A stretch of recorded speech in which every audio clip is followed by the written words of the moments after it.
Kalau komoditasnya habis, Anda punya sumber pendapatan baru. Jadi harus berani invest jangka panjang.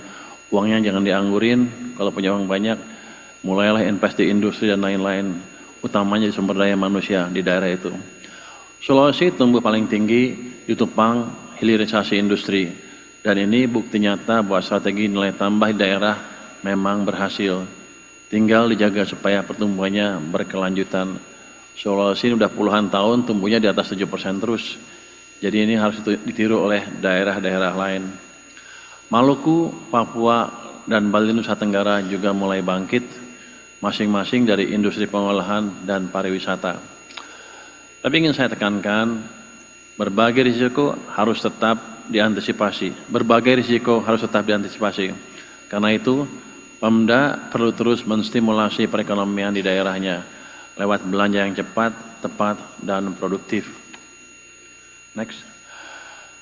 Bapak Ibu hadirin yang saya banggakan, secara umum inflasi di daerah masih dalam tren terkendali.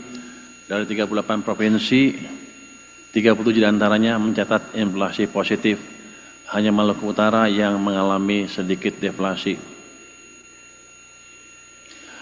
Kalau kita lihat, 25 provinsi sudah berada dalam rentang target nasional, artinya pengendalian harga di daerah berjalan cukup baik.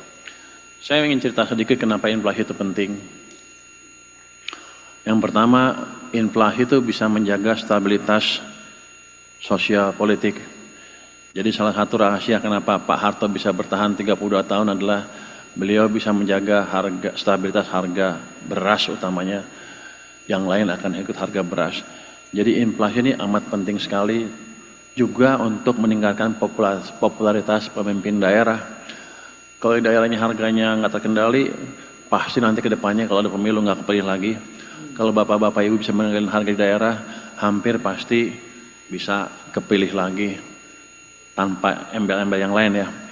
Jadi perut masih merupakan alat politik utama di Indonesia ya. Itu yang pertama. Yang kedua, kenapa dulu kita desain TPID dan TPI, Tim Pengendalian Inflasi Pusat, Pak? Karena waktu itu kan Bank Sentral sama pemerintah terpisahkan. Bank Sentral kebijakannya adalah inflation targeting regime. Jadi bunga dikendalikan sesuai dengan inflasi atau bunga untuk mengendalikan inflasi. Biasanya sih bunganya berapa persen di atas inflasi. Jadi kalau inflasinya misalnya 7, dia bunga acuannya bisa 8 atau lebih sedikit. Itu bunga acuan. Bunga pinjamannya lebih tinggi lagi. Jadi waktu itu ditargetkan mengendalikan inflasi serendah mungkin supaya BI bisa menurunkan bunga ke level rendah. Akibatnya bunga pinjaman harusnya pelan-pelan turun juga. Itu akan mendorong perekonomian. Kenapa? Karena pemerintah waktu itu nggak bisa mengendalikan bank sentral. Jadi cara kita mengendalikan bank sentral adalah mengendalikan inflasi ini. Kalau inflasi bisa terus-terusan 2,5, BI harus dipaksa, pelan-pelan akan bisa dipaksa menurunkan bunga acuannya ke 3,5. Harusnya bunga pinjaman juga turun mungkin ke 7 atau lebih rendah lagi. Kalau itu yang terjadi maka ekonomi kita bisa tumbuh lebih cepat lagi atau paling nggak bisa bersaing dengan negara lain.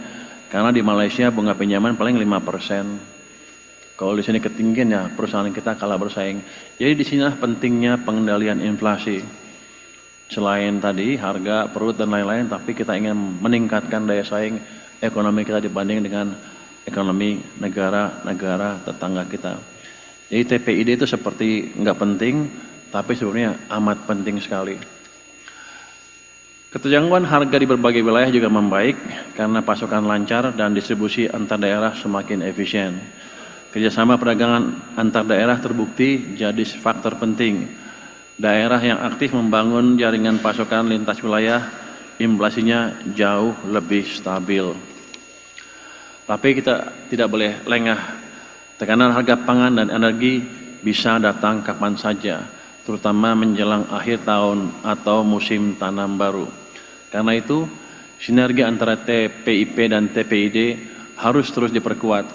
Kita perlu kebijakan yang terukur dan responsif, bukan hanya menjaga harga, tapi juga memastikan ketersediaan barang dan kelancaran distribusi.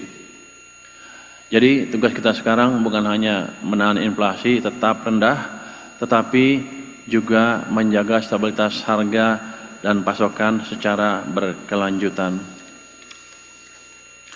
Bapak Ibu hadirin yang saya hormati, realisasi transfer ke daerah tahun 2025 seperti disebutkan oleh Pak Tito tadi meningkat dan mencapai 644,9 triliun rupiah atau sekitar 74,2% dari pagu. Ini artinya dana yang dialokasikan pusat untuk daerah sudah tersedia dan siap digunakan untuk mendukung pembangunan di masing-masing wilayah. Kalau kita lihat lebih rinci, realisasi dana bagi hasil naik cukup signifikan, terutama karena adanya pembayaran kurang bayar DBH sebesar 18,5 triliun rupiah serta perubahan kebijakan penyaluran yang memperkuat posisi kas daerah. Sementara itu, realisasi dana alokasi umum sedikit lebih rendah karena beberapa daerah belum mengajukan rencana pembayaran DAU atau gaji PPPK. Di sisi lain, DAK non-fisik justru lebih tinggi, terutama karena penyaluran langsung tunjangan profesi guru dan peningkatan kepatuhan pelaporan realisasi penggunaan dana.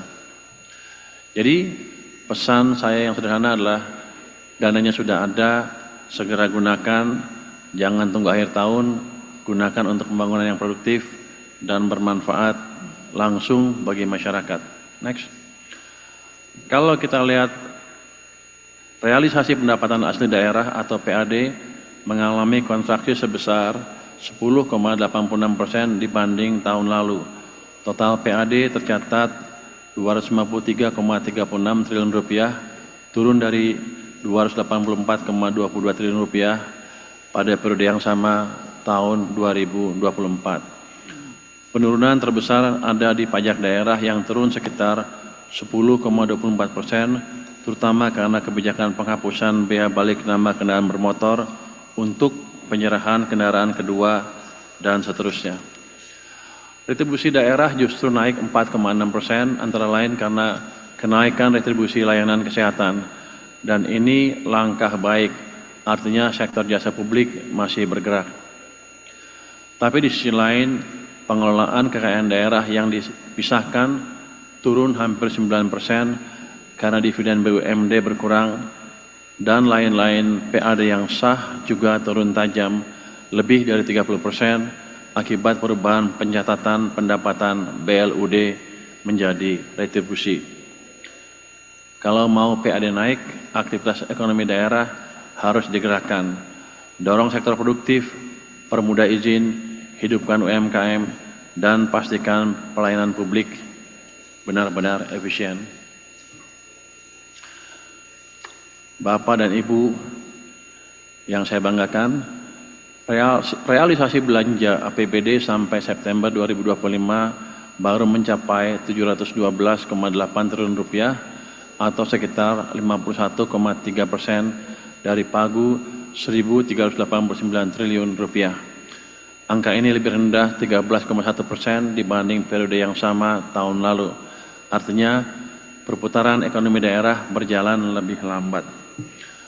Kalau kita rinci, belanja pegawai relatif stabil, turun tipis 0,7%. Tapi yang perlu perhatian serius adalah belanja modal hanya 58,2 triliun rupiah atau turun lebih dari 31%.